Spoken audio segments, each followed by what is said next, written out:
Okay, starting off, the oceans hold the key to the fortunes of the fast evolving global order, covering 72% of the Earth's surface and constituting about 95% of the biosphere.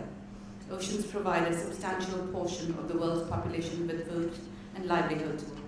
80% of the global goods trade travels via the sea, and the marine and coastal environment is a big tourist attraction, as we can see for ourselves in Kerala, which is very kindly hosting us for this conference. The seabed currently provides 32% of the global supply of hydrocarbons, and the oceans hold massive potential for production of renewable energy.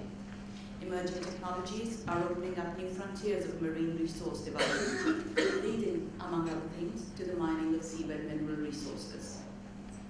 Oceans have historically been the cradles of civilizations, and civilization can only prosper when the oceans, seas, and waterways are safe, secure, and free for all. Our region is home to two great oceans, the Indian and the Pacific, leading to an increasing number of people to refer to it as the Indo-Pacific. In both what we've traditionally called the Asia-Pacific, and here in the context of ASEAN and India, we do actually talk about the Asia-Pacific still, which is seen as co-terminus with the footprint of the East Asia Summit. Is everyone familiar with the East Asia Summit? Otherwise, I'll dwell upon it later. It's basically ASEAN and it's 8 of its key dialogue partners, which includes the US, Russia, China, Japan, Korea, Australia, New Zealand, and India. And also in the context of the wider Indo-Pacific, the emerging maritime issues and trends are driving geostrategic transformation. These include the need for a rules-based maritime order, increasing cooperation amongst littoral states to develop maritime infrastructure, to enhance their ability to exercise greater control over the exclusive economic zones, and efforts to explore the feasibility of development of a seamless chain of maritime security coalitions spanning the region, while simultaneously enhancing bilateral cooperation among states in the maritime domain. These trends merit sustained discussion among stakeholders, and therefore the Oceans Dialogue is very timely and opportune. There is today a felt need by the countries of the Asia-Pacific in general, and ASEAN and India in particular, to strengthen cooperation to preserve the integrity, inviolability, and security of the maritime domain, at a time when ASEAN unity and centrality in the region has come under immense pressure. As we all know too well, disputes in the maritime domain do not simply originate from competing claims for sovereignty. They also involve jousting for access to and control over maritime resources, and the imperative of maintaining freedom of navigation in the open seas, which is a global common.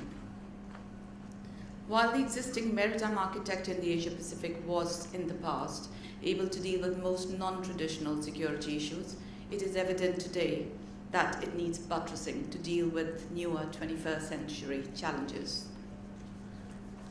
The UN Convention on the Law of the Sea establishes the international legal order of the seas and oceans and provides a reasonable framework for resolving historical maritime issues, enabling the sustainable exploitation of marine resources, and development of a code of conduct for the blue economy. We may need to examine ways and means to strengthen it further. Maritime security and cooperation have been vigorously debated in recent years in the East Asia Summit, as well as other ASEAN-centric regional forums, such as the ASEAN Defense Ministers Meeting Plus, which again has the same composition as the East Asia Summit, the Expanded ASEAN Maritime Forum, which is a Track 1.5 forum, again identical membership to the ADMM Plus and EAS, and finally the ASEAN Regional Forum, which comprises 27 countries or organizations, including the EU, Canada, and Pakistan, Sri Lanka, Bangladesh, Papua New Guinea, etc. Ministerial and senior officials meetings leading up to the East Asia summits in the last 2 years saw protracted negotiations on maritime issues, including the feasibility of designating maritime cooperation as a design priority area of cooperation. At the 10th East Asia Summit in Kuala Lumpur in November 2015, the leaders underscored the importance of enhancing regional cooperation in maritime safety and security and adopted, at the initiative of Indonesia, a comprehensive EA statement on enhancing regional maritime cooperation. At the last EAS in September 2016 in Vientiane, Lao PDR, leaders encouraged activities to implement this 2015 comprehensive statement on maritime cooperation. To carry forward this agenda, India has hosted 2 very successful and well-attended East Asia Summit conferences on maritime security and cooperation in New Delhi and in Goa in November 2015 and 2016 respectively. The idea was to promote synergy in deliberations on maritime safety, security, and of course, development issues. For India, maritime safety and security is a core issue due to our geostrategic compulsions as a peninsular country surrounded by 2 seas and an ocean. As the only country in the world which has an ocean named after it, India has a long and proud maritime identity and history, which continues to date. Yet all is not rosy on this front. Terror visited India from the sea. The tragedy of the tsunamis and cyclones has left an indelible impression on our minds as well as our coastline. The rising impact of climate change on our coasts and islands presents another formidable challenge. The rising maritime perspective in India's geostrategic and geoeconomic policy evolution provides a robust operational dimension to what we call the Act East policy. The Indian Navy and Coast Guard's role in particular has been noteworthy, as we have, I believe, quite a few representatives from the Navy here, I'm sure.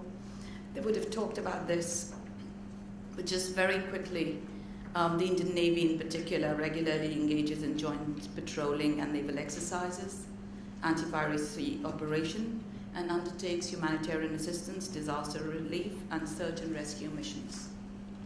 To give you a few examples, India hosted the International Fleet Review last year, which saw participation of 12 ships from East Asia Summit countries, including 5 from ASEAN member states.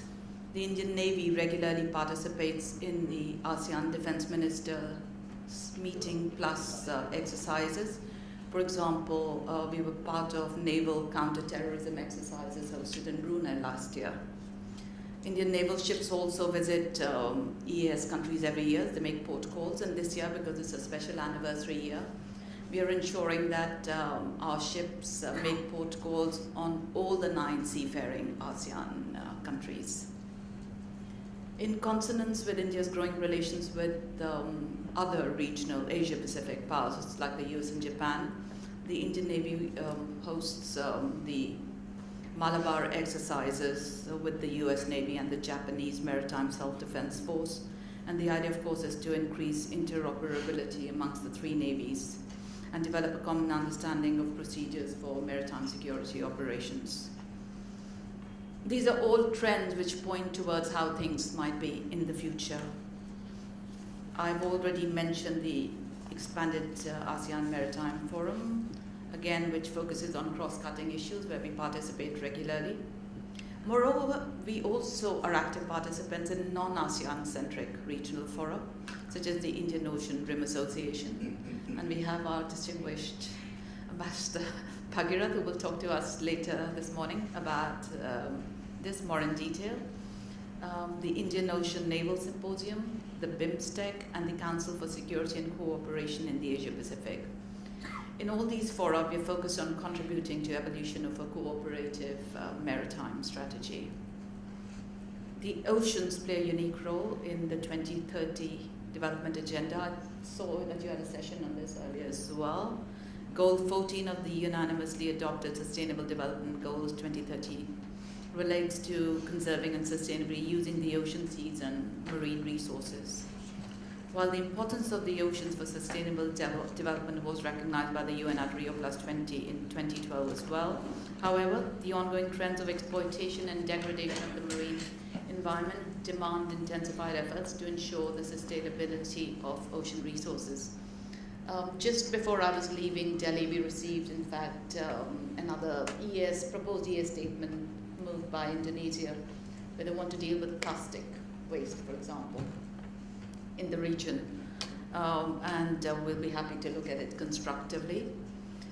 India is seeking a more cooperative and integrated future for the region through overall development of an ocean-based blue economy. Keeping this in mind, at the 11th East Asia Summit, Prime Minister Modi offered to share India's experience and build partnerships for protection of marine resources and tap the potential of the blue economy. To take this forward, India would be organizing, in partnership with Vietnam, an ASEAN-India workshop on the blue economy in Hanoi in the latter half of 2017. The workshop would seek to identify opportunities and challenges in developing the blue economy, building the necessary institutional frameworks to support countries in developing the blue economy, foster support and commitments from regional countries and intergovernmental organizations in advancing the blue economy, and seek to integrate a blue economy approach into national and regional development strategies, making it a regional cooperation priority area. A critical but often neglected aspect of the current maritime discourse in the Asia-Pacific is the need for enhancing maritime connectivity. At the 14th ASEAN-India Summit last year, leaders were seized of this issue and underlined the need to provide lower logistics costs for increasing trade. ASEAN is India's fourth largest trading partner, accounting for over 10% of our trade. Trade stood at about $65 billion last year. But keeping in view the vast untapped potential of trade with ASEAN, India is taking steps to augment infrastructure and capacity on all major ports on the eastern seaboard.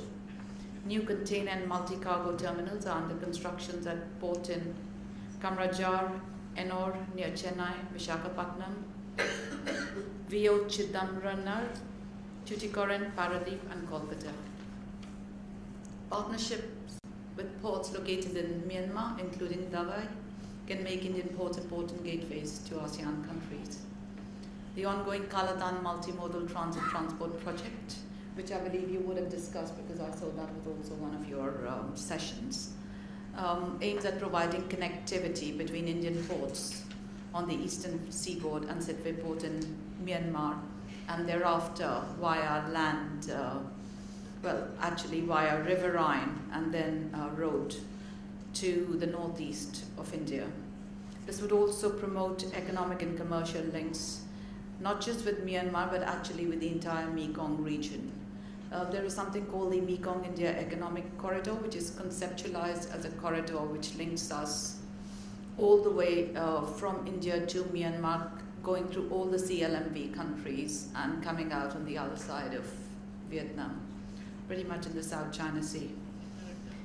India has also proposed an ASEAN-India Maritime Transport Cooperation Agreement, which is under negotiation. This would help improve access to maritime services through greater transparency in maritime regulations, policies, and practices of trading partners, facilitating the flow of commercial goods at sea and at ports, and paving the way for establishment of joint ventures in the field of maritime transportation, shipbuilding and repairs, maritime training, information technology, including development of simulators, port facilities, and related maritime activities. A task force on maritime connectivity is also being constituted to provide an institutional basis to our cooperation in this field. It would be mandated to discuss issues such as ensuring the viability of a coastal shipping network or short sea shipping, development of maritime cargo routes and a coastal shipping service between India and ASEAN countries, which holds immense potential but unfortunately for some reason hasn't been undertaken over the years. Training and capacity building, mutual recognition agreements in shipping and logistics services, etc.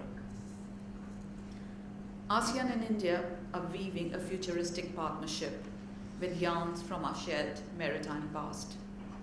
India's 2,000-year-old association with Southeast Asia was forged via maritime voyages undertaken by adventurers, kings, merchants, savants, religious men, royal emissaries, and others.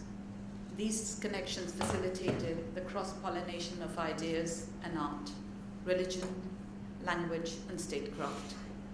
Apart from ferrying commodities along the spice, silk, and tea routes, cultural, religious, and political influences were carried across the waves.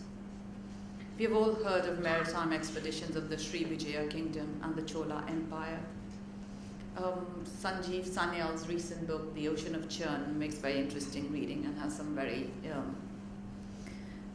interesting anecdotes on what the historical connect might have been. I mean, it's in pieces. It's not one comprehensive whole, but the authors admit that. But it's definitely worth a read if you have the time.